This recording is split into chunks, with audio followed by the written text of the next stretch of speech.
So, RWBY is bad. Like really bad. Let me start by saying this. This is probably my last video related to cartoons for a while. I think I've gotten that out of my system, but if I'm done, I might as well go out with a bang. Now, what do I mean by that? Well, so far the cartoons I've been talking about have been bad, but not unwatchable. I mean, sure, Rick and Morty was overrated, but it wasn't unbearable. My point with that video was how far removed some people's perception of the show was from its reality, which is pretty mediocre. And sure, Steven Universe is bad, but if you turn off your brain and just kinda stare at it, just look at the flashing colors and listen to the funny noises, and watch the vague facsimile of a plot, then it'll keep you entertained. But RWBY isn't like those shows. RWBY is just bad. RWBY is terrible. RWBY is a failure on every conceivable level. Not only compared to real TV shows and many other online shows, but compared to things made by the same people over a decade ago. It's so bad, I could barely write a script for this video. This is basically my third attempt at that. See, I started out by writing down a script, but then I realized that there's not a single thing about this atrocity that I didn't feel the need to complain about. So I deleted that script and tried to record with only bulletin points, just kind of freeballing it. But that didn't work either because I just didn't know where to start. It was sort of like someone asking you to describe your parents having sex. So after spending God knows how long recording the audio for this thing, I deleted it and just forced myself to write a script for the third time. Now, in the process of that, I ended up watching this entire show 3 whole times, only to realize I don't even know where to start looking for examples for my arguments because not a single moment of the show stands out as a flaw when every individual second of it is a fucking mistake. So forgive me if this video is a little bit light on the editing, I just couldn't do it. RWBY is the malformed child that resulted from Rooster Teeth's gradual decline. It's the final product of everything that went wrong with that website, as its content gradually transformed from what it used to be to what it is now. Because, believe me, I used to be a fan of Red vs. Blue. I was a fan of it because, in a way, it was kind of really original. See, I know it's hard to believe it now when pessimistic humor, unlikable characters, and a more freeform sort of joke structure have become the norm, but at the time of its inception, there really wasn't anything on TV that was like Red vs. Blue. Nowadays, everyone has adopted this sort of comedy writing that doesn't require any actual skill. Seth Rogen has made an entire career out of it. But when I was a kid watching Rooster Teeth, it was something new and fresh. The jokes were a mess, but I've never seen anything like it before. The characters were all assholes, but it was new. The only time the show even pretended to try to be serious was at the end of season 5 when it gave a long, 5-minute speech, but even then it was a speech completely about how important it is to hate people.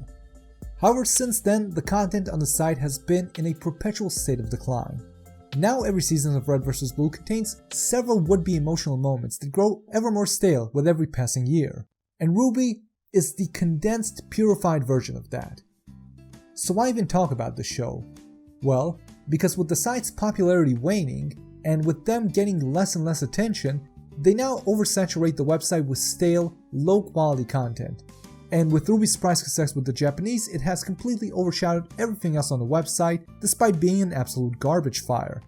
It feels like the show is now the site's main source of revenue, earning nearly $800,000 for a fucking tabletop card game.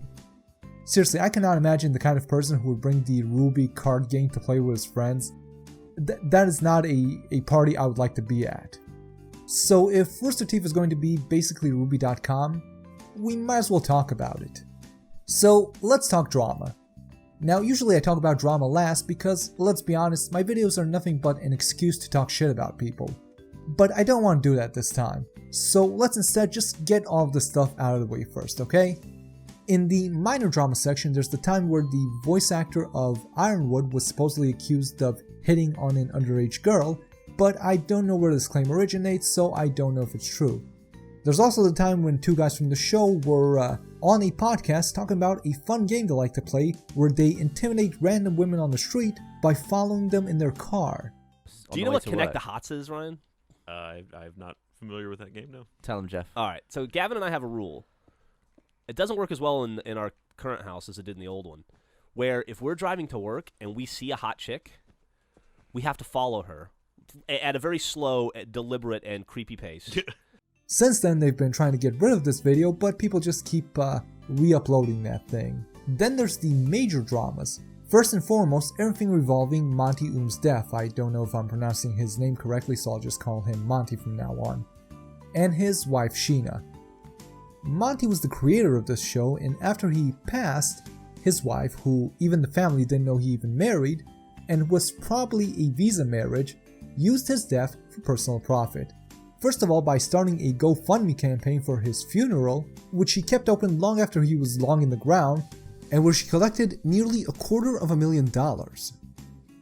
Not only that, but she also reportedly got another $30,000 from Rooster Teeth, but she was mad at them because what she actually wanted was a job, despite not having any actual skills. What she did next was start selling off props that Monty left after he died. Even though when Monty was alive, he reportedly snapped at one of his fans for selling stuff he gave him on eBay, so he was definitely against selling his stuff for money. And you want to know the kicker?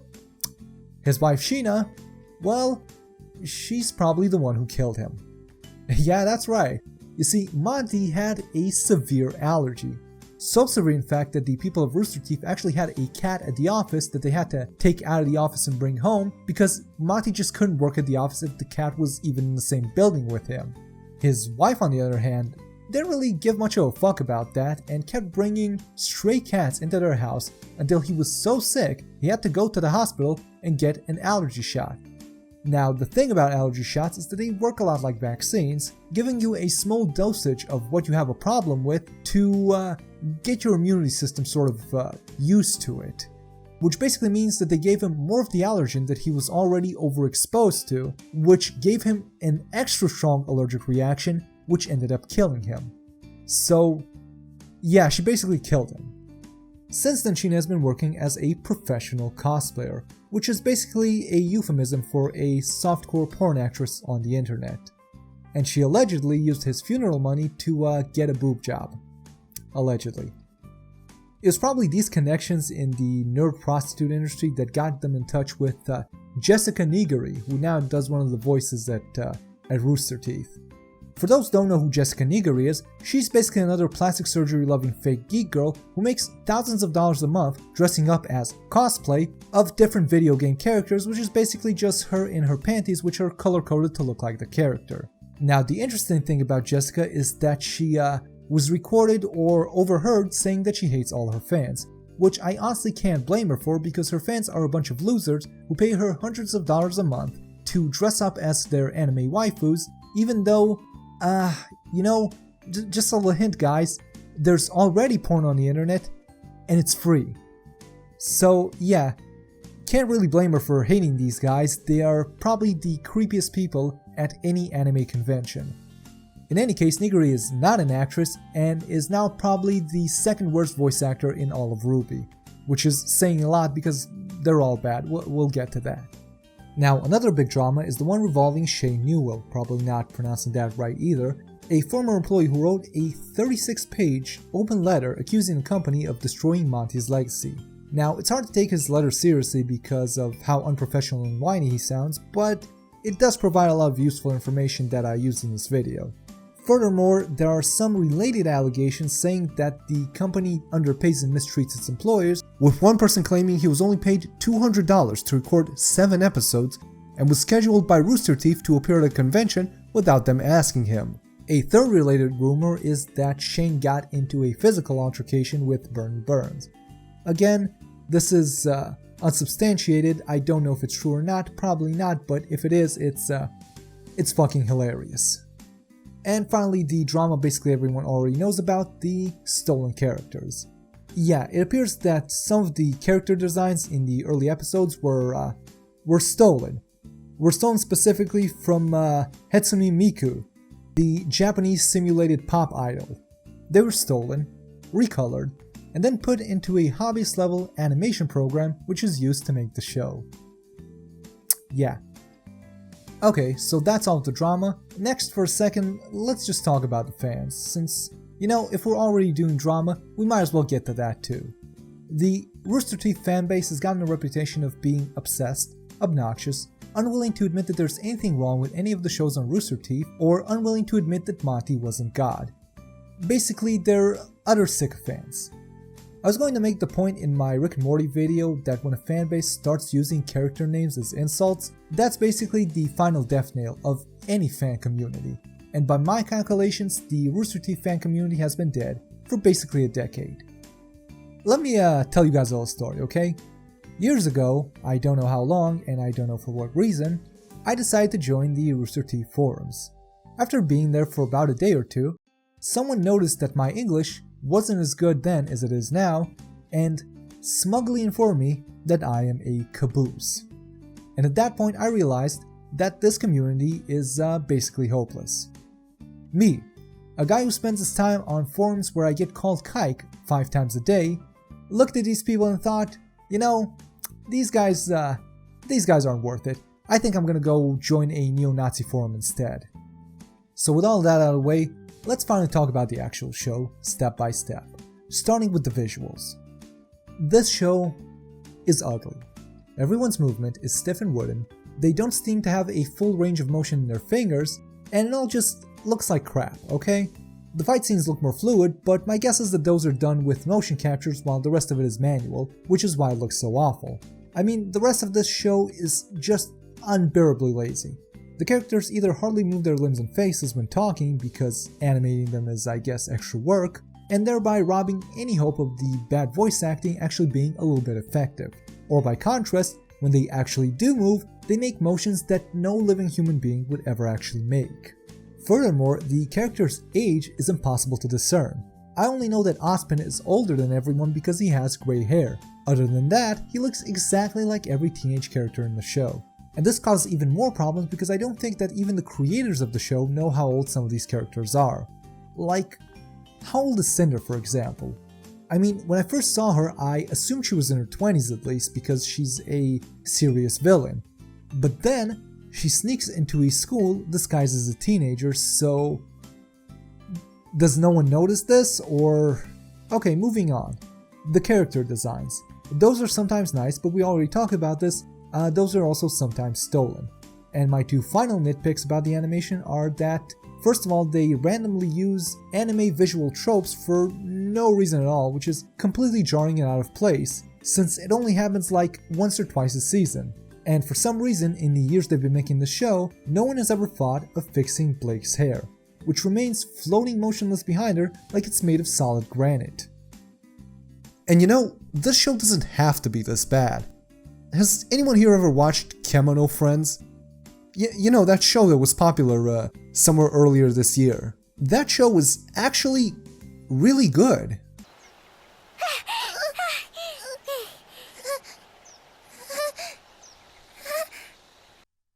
I mean, if you consider everything, it's really pretty impressive. This thing was made by 10 guys working at some unknown studio in their basement, I think, with a shoestring budget, so small they couldn't even animate the wheels on the bus spinning. And yet, despite everyone just writing the show off as stupid because of its awful animation at first, they ended up liking it. Because that's what you do. When you have no money and you have shitty animation, you make everything else good, and then you change the scope of your animation to fit what you're actually capable of making. You work around your limitations. That's something that Rooster Teeth of all people should already know. So that's the video, but what about the audio? Is that any good? No, of course not. The voice acting is really bad, and it's unclear how much of that is due to the actual acting and how much of it is due to bad directing. Because let me tell you something, the 4 girls voice actors always have some sort of emotion, it's just never the right one. Quick, we have to observe him! They just don't sound like 2 actual people who are having a conversation in the same room. And of course I know that they're not actually people who are talking in the same room, that's not how these things are recorded, but it's the show's job to mask that somehow. Another indication of the poor directing, or perhaps the fact that there may be no directing, is the way that in the first season, a lot of different characters pronounced the name Weiss-Schnee in a lot of different ways, meaning that there was no one in the booth with them to tell them how to pronounce the name correctly. But I can't blame everything on directing because the voice acting itself is also very bad. You can tell this by the fact that a lot of them have not gotten over the first hurdle that any Navic voice actor is supposed to get over and stop feeling embarrassed about raising their voice. They still haven't gotten to that point where they're ready to yell, which makes dramatic scenes completely flat. Now, a lot of the other problems with voice acting also comes down to voice casting. Some characters that are supposed to be old sound too young, others that are supposed to sound young sound too old. One sounds British, which makes no sense in the context of the show, some sound really annoying like the main fucking character, and some sound like shit because they're not supposed to be voice actors at all. Jessica. One person can't do the voice assigned to him at all. The character of Dr. RWBY is supposed to be an archetypal, super energetic, fast-talking sort of character, but the guy voicing him can't actually do that voice because he can't talk that fast and his voice is too breathy, so he keeps running out of air before he runs out of lines. Finally, occasionally the sound mixing will be just a bit off and in some scenes the music is a little too loud. Oh, and one more problem, and I may be just imagining this, but is Blake in another room or something? Because for some reason, at least to me, the voice actress of Blake always sounds a little different than everyone else, like she's a little too far from the microphone or using a different kind of mic. This may be completely my imagination, but I just felt I should point this out. Just out of curiosity, I decided to check out the Japanese dub version, and while I'm not really an authority on this, that didn't really impress me either. Okay, moving on. Plot, setting, story, characters. Let's do this. Let's start with the characters who are as generic as their voices. Each has a single personality trait, vague motivations that all boil down to I want to kill monsters because monsters are bad, and relationships that are never actually shown in the show itself. I mean, why are the four girls even friends? RWBY never shows them becoming friends. They hardly even talk to each other aside from what's needed to advance the plot, and two of the characters, Weiss and Blake, are a stuck-up bitch and an antisocial bitch, so believing that they somehow all became friends with them is really a stretch. See, that's exactly the problem that Red vs. Blue didn't have. Despite the characters all being a bunch of dickbags, they were more believable as people, their actions made more sense, and their continual association with each other made a lot more sense because half the show was just characters yelling at each other to set up jokes, which, unlike in RWBY, were actually funny and made them likable. So even though the characters in Red vs. Blue are even more one-dimensional than the ones in RWBY, and even though they all look more alike than the ones in RWBY, and even though we know less about them than we do about the characters in RWBY, they still end up feeling more like real people, and more unique than a bunch of cardboard cutouts of cliché character archetypes stuffed into a elaborate fairy tale gimmick. You know what? Let's stop for a second and talk about that, okay? The bit where each character represents a character from a fairy tale is like something that a 12-year-old would think is cool, okay? And on top of that, you can't even tell who's who in this. See, RWBY and Yang are obviously Goldilocks and Red Riding Hood, but who are Weiss and Blake? Is Weiss Snow White because she uses snow and is literally white? Or is it Blake because Snow White had black hair and Blake has black hair? Or maybe Blake has cat ears because she's the Cheshire cat from Alice in Wonderland? I don't know, and the cast doesn't seem to know either, because on the Rooster Teeth website it says that Yang and RWBY's dad represents the Cowardly Lion from The Wizard of Oz, but in a recent episode they met a new character who's named Lionheart. So obviously they don't even know and they just fucked up their own symbolism. But I'm getting off track, let's get back to the point, okay? So I didn't like the protagonists, but what about the villains? I mean, I'm not a really big fan of Legend of Korra, for example, but one thing I remember liking about it is that at least the villains were sort of interesting and had more of a motivation to do the things they do than I'm evil and want to rule the world, like Lord Ozai did in The Last Airbender. So, can the villains in RWBY salvage some goodwill from me in this show? No, they can't. Let's go over them one by one, okay? First of all, Cinder. Any hope of Cinder being an effective villain is killed by Nigiri's awful voice acting. Salem is like an exercise in unoriginality, and her rogues gallery of underlings are even more generic. She has generic evil arrogant guy, generic evil crazy guy, and generic evil big quiet guy. It's like they just wrote down whichever trope they found first on TV tropes and just went with it. Adam seemed like he'll be a good villain at the start, but then he starts talking for the first time, and you just think to yourself, you know, this character might as well just be twirling a mustache at this point. And then there's Torchwick. Now, Torchwick almost works. Like, for a second, it almost works with him. I mean, sure, from the first moment you see him, everything about the way he walks and talks just screams, we had no idea what we were doing when we wrote this character. But for a moment there, he almost has a real purpose.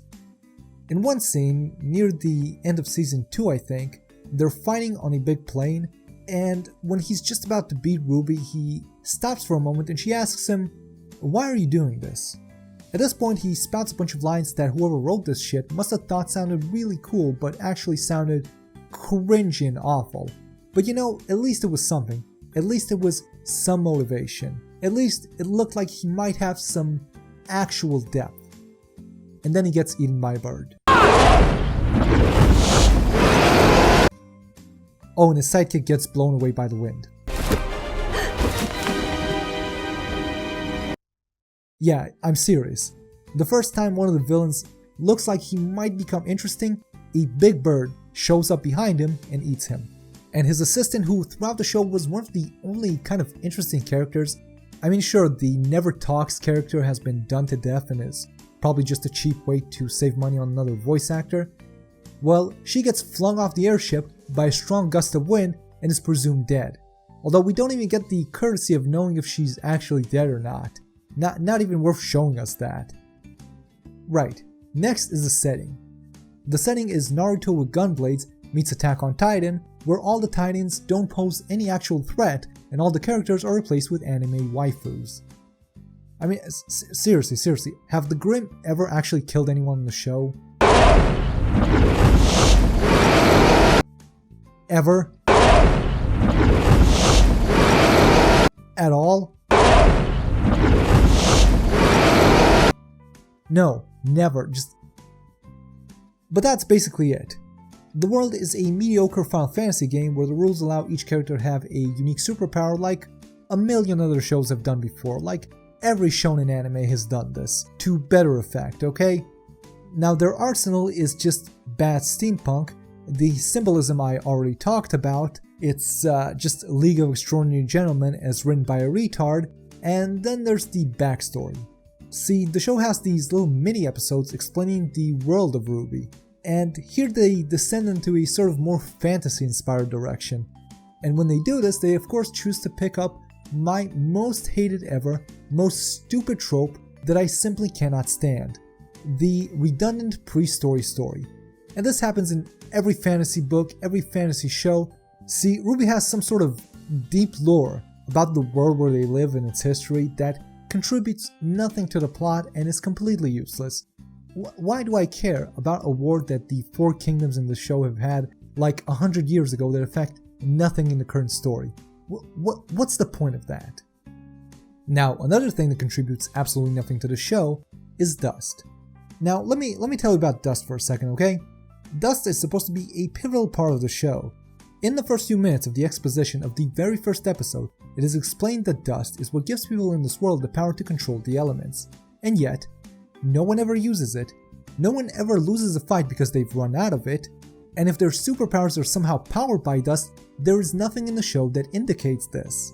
It seems like despite the fact that dust was supposed to be a scarce resource and a major plot element, the people who make this show sort of forgot about it in the moment that they wrote about it and never use it again in the script. So now no one ever uses dust, or everyone has a limitless supply of dust which is invisible and they carry on their person at all times. Even a plotline that throughout the first season had the villains running around stealing as much dust as they can just disappears into thin air when one of them says about the dust, pack it up, load it up, and take it somewhere else. And they take it God knows where and it's never mentioned again. Even a character who, by her design, is supposed to have her entire fighting style revolve around dust, whose father runs the Dust Company, which is the primary manufacturer and supplier of dust, ends up using her sword, creating magical symbols in the air which work as shields and platforms and allow her to control the flow of time, and is even capable of summoning giant monsters to fight for her, and she never actually uses dust.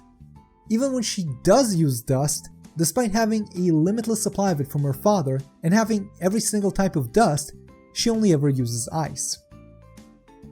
Oh, and they also decided that the Grim melt away when you kill them, but they only remembered to do that in the 3rd season. So, look, if you fucked it up, if you forgot it, just leave it. You can't just add this in the 3rd season. We know that they don't melt or disappear. We've seen it doesn't happen. You can't just add this in season 3, okay? You fucking fuck-ups. Fine, enough of that. Story and writing, okay? Okay. Season 1 has the generic teen struggle of the week sort of structure. It's like I'm watching something made by the writers of Teen Titans after they had a drug binge in Tijuana for a weekend. Dealing with bullies, finding a date for the prom, what is this shit? They're supposed to be fighting monsters. Season 2 and 3 are a bit better because they at least have a good climax at the end, and then Season 4 is an entire season of nothing. Just nothing happens in this season. Hours of time wasting and nothing else. I honestly can't tell if the writing in the show is getting better or worse. It feels like it got better in some parts and worse in other parts, just in conjunction with Monty dying. I mean, if I got the dates correct, Monty died somewhere in mid-season 2, I think. So season 1 is awful, season 2 and 3 are sort of better, and then season 4 is several hours of watching characters do nothing in different places, and Yang spends the entire season locked in the boring plot box, which is a shame because she's the only voice actor out of the 4 girls, which is like sort of good, almost okay. Why did she even lose an arm? What was the point of that plotline? I mean, God, I hate this. Every show does this. Every show has a character just lose a fight and then lose an arm as a just pathetic attempt to raise the stakes and make it look like the characters might lose or that there might be consequences or a character can be permanently taken out of the game in this show. And then of course it's resolved like a day later when they always get a robotic arm. It's always the arm that's cut off and it's always solved immediately. They never have to live with one arm. It's such a failure because no one is falling for this anymore. No one at this point looks at a character who loses an arm and goes, oh no, he lost an arm. The show will never be the same again. Everyone at this point just kind of knows, yeah, he's gonna get a robotic arm in like 1 episode, which is exactly what happens with Yang. Complete waste of time. Hid her away in a different part of the plot for an entire season for no reason at all. Oh, and speaking of manufactured drama, and of drama in general, this show's attempts at pulling at your heartstrings are pathetic. This feeds into dialogue writing, which is also a part of writing, so let's talk about that for a minute, okay? The dialogue in the show is corny. It's cheesy, it's hammy. It's an entire buffet table, okay? Every attempt at a big emotional moment is too melodramatic. They really would get more mileage out of this stuff if they just had the characters talk like real people and not have them verbalize every single emotion. Just leave something for the audience to infer for themselves, okay? Just, hint at it with body language or facial expressions or... Alright, you can't do that because your animation is shit, sorry. Okay, fine. Another problem. Let's move to the next thing, okay? Another problem with the show's writing is the script and how inconsistent it is. Why do some characters talk like normal modern day teenagers and others talk like actors in a bad period piece in community theater? I'll tell you why, because this is written by hacks. This sort of dialogue writing is the hackiest thing a hack can do. It's what bad writers do when they don't know how to use proper characterization. In any show, book or movie, there's room for exactly one character who talks like an 18th century aristocrat. And even that's just pushing it. Only an absolute idiot would think that writing a character talking like this is a good way to communicate to an audience what their personality is like. Just stop. Just never do this again. Just don't write at all. Okay, so we've went over everything. Now all that's left is some minor nitpicks. First of all, the humor isn't funny. The people at Rooster Teeth know how to make a funny scene out of people yelling at one another, but they don't know how to write an actual joke with an actual setup punchline structure. They also don't know how to make clean humor. They're too used to having everyone yell fuck you at each other. And most of all, they don't know how to use humor at the right time. I'm not talking about comedic timing, I'm talking about scenes when in the middle of a fight, a group of characters breaks off to argue about how their special moves should be called, and this goes on for several minutes in the middle of a fight scene and isn't even funny, it just sucks out all of the tension out of the scene. Or when during a climactic battle against an army of robots which are supposed to be scary, one character takes a dog and uses it as a projectile which destroys the robots, along with my ability to take them as a serious threat. I don't want to get into this too much, I just want to say that the humor in RWBY is on par with Totally Spies. My second nitpick is, why didn't Weiss just leave? In Season 4, why didn't Weiss just fucking leave? Let me tell you the background of this. In Season 4, Weiss's dad tells her she can't leave the house and locks the door. But she can jump 6 stories high. She can tear down an entire building with a single swing of her sword. At first I thought maybe she's not leaving because she needs his money, you know, typical woman. But then she leaves anyway, only she sneaks out. If there was no reason for you staying, then why'd you stay? Why are you sneaking out? Just bust down the door, beat down anyone trying to stop you, and go. Why were several episodes, an entire season in fact, wasted on this? Doesn't make any sense. Finally, there's the subplot slash social narrative thing that's going on there that's really awful, okay? So check this out. In the show, there's an entire race which is essentially just a bunch of cat girls, okay? And they are somehow oppressed because they got in a war with humans and lost, and the humans banished them to an island instead of like enslaving or exterminating them or something. And the humans continue to turn a blind eye to the fact that now they regularly commit terrorist attacks against them. And we're supposed to sympathize with the terrorists because humans are sometimes mean to them because of it.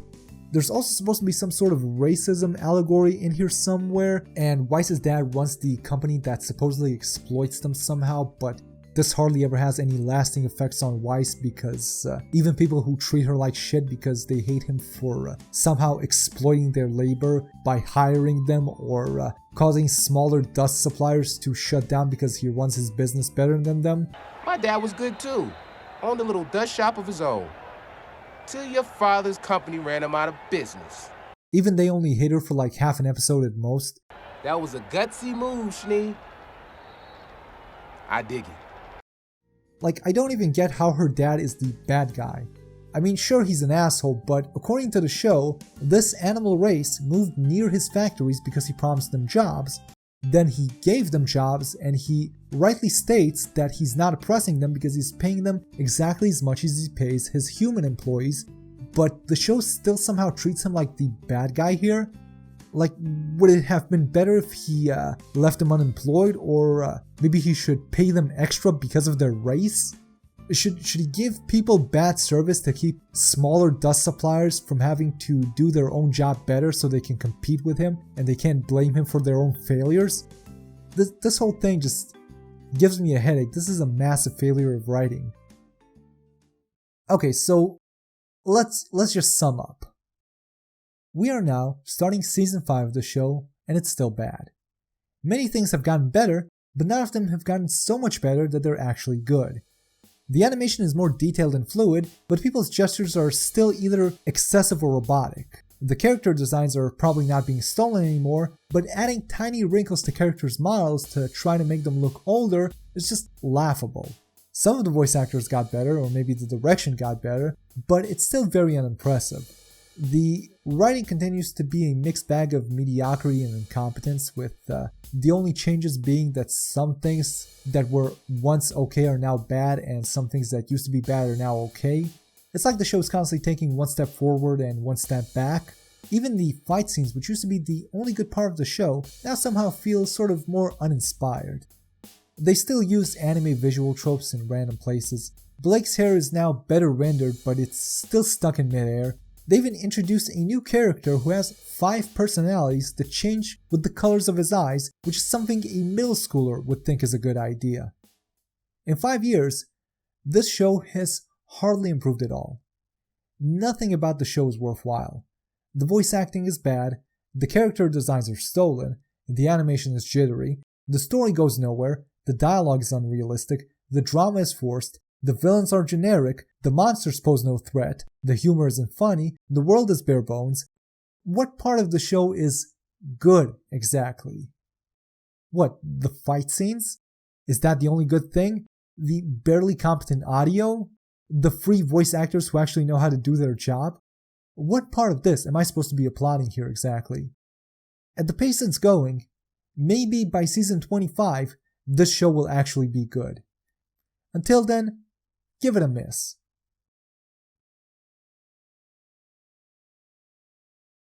Alright, that's it for yet another awful video from me. Just, add it to your trash pile. And if you want to watch some more videos about why RWBY is just absolutely awful, I'll leave some links to, first of all, Fat Man Falling, who does like 3-hour-long reviews detailing every single plot hole in RWBY, of which there are literally hundreds, and the Floof artist, who does fight scene analysis to go over every single animation mistake in RWBY, of which there are literally millions.